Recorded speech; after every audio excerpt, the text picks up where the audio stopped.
So welcome back. So now we have assessed our patient, we have gotten our chief complaint, and we've also gotten our sample history.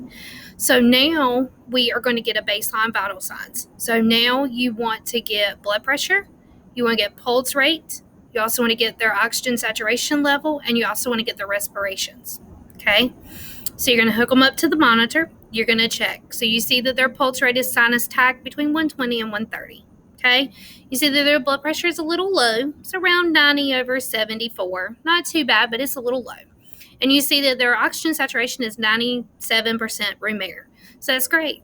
So oxygen saturation, if it's between 94 to 100%, that's wonderful. That means they're ventilating very well and they're oxygenating very well and perfusing through their body. Now, if for some reason this is reading 91, 92, you can always pinch the tip of a patient's finger and explain to them why you're doing this. You're checking their capillary refill. And if it's less than 3 seconds, they are perfusing very well. If it's greater than 3 or greater than 4, then you may consider some oxygen therapy to help them. So now that we have this, so now we're going to tell this patient, we're going to check their blood pressure. We've checked their vital signs. So now we're going to ask them to sit up. And what we're explaining to them is that we are going to check to see if they're dehydrated. So you're going to sit them up and you're going to let them sit there for a couple of minutes and you're going to ask them, are they dizzy, lightheaded? Do they feel any blurry vision, double vision? They say no, they feel fine. Okay, you check their blood pressure and their blood pressure has dropped a little bit. So now it's about, 82 over 68. It's dropped a little bit, but not too bad, right? And their heart rate has jumped up a little bit. It's about 134, 135. Okay, so we're doing all right. So now you're going to ask them to stand. And in this process, you can have that stretcher ready so that way they can go ahead and sit on the stretcher once you've finished, if you can possibly do that. If not, use a stair chair. That's fine. Or if you have to sit them back down on the bed, that's okay too. So now you're going to stand them up, ask them the same questions. Sir, are you dizzy?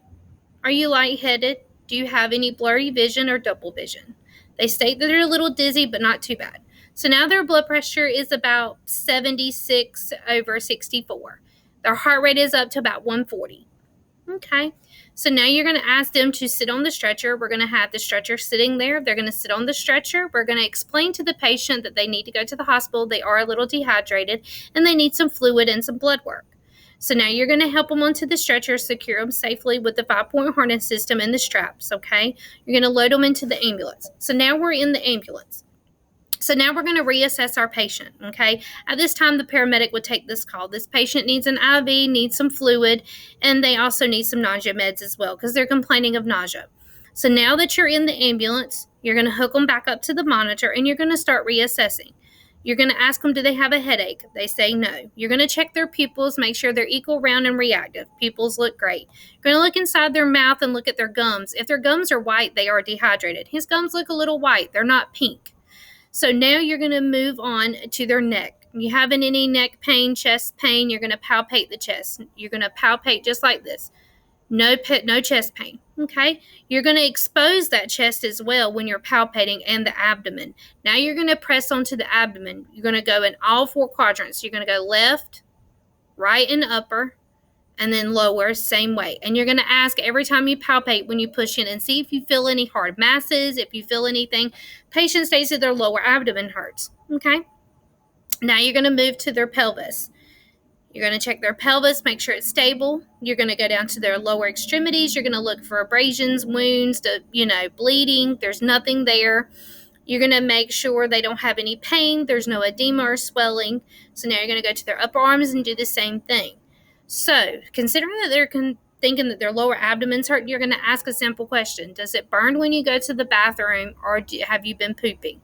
Patient states that he's had diarrhea for the last couple of days along with the nausea and vomiting. He did not tell us that earlier because we did not ask about the diarrhea, but he did state it burns when he pees.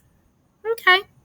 So that explains a little bit. We asked, does he have any lower back pain? Patient states no lower back pain. So that's good. We ask him what color is his urine. Is it dark? Patient states that it's dark. Now, this could be he could have a UTI, or this could be because he's dehydrated. So now we're going to check his temp. His temp is 98.1, so no fever, so that's great. So now at this point, we're going to reassess his vital signs. So now we're going to do another demonstration, and we're going to finish up our medical assessment.